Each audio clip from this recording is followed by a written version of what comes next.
गांधी से कि भैया ऐसा है, हमारे वहाँ जो निलहे हैं ना, जो बागान मालिक हैं, बहुत परेशान कर रहे हैं, हमारे वहाँ के किसान बहुत परेशान हैं और जबरन उनसे नील की खेती करवा रहे हैं, ज़मीनें बंजर हो रही हैं। और जब किसान बोलता है कि हम नील की खेती नहीं करेंगे, हम हमारी ज़मीनें छोड़ दीजिए, सारी चीज़ें, तो कहते हैं कि पैसा दो, मुआवजा भरो। तब गांधी जी ने कहा कि राजकुमार शुक्ल से, अच्छा ठीक है, आप परेशान मत होइए, हम जल्द ही जो है चंपारण दौरा करेंगे।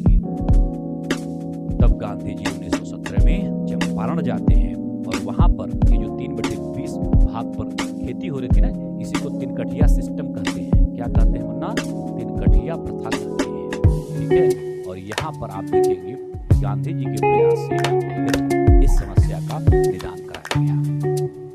तो गांधी का भारत में पहला सत्याग्रह था।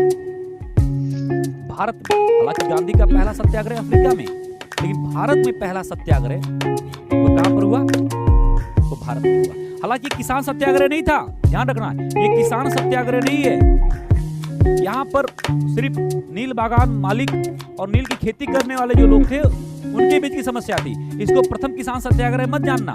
प्रथम किसान सत्याग्रह गुजरात के खेड़ा में जो होगा, क्योंकि गांधी जी चंपारण सत्याग्रह के बाद जो ठीक इसके बाद वाला सत्याग्रह करने जाएंगे, वो Ahmedabad textile mill dispute, Ahmedabad textile mill विवाद, ठीक है, उसकी समस्या का समाधान करेंगे, ठीक है। और उसके बाद खेड़ा सत्याग्रह। तो खेड़ा सत्याग्रह जो है वो पहला किसान सत्याग्रह माना जाता है, क्योंकि वहां पर समूचे किसान जो थे उनको टैक्स से लेकर की बात थी, ब्रिटिश सरकार से।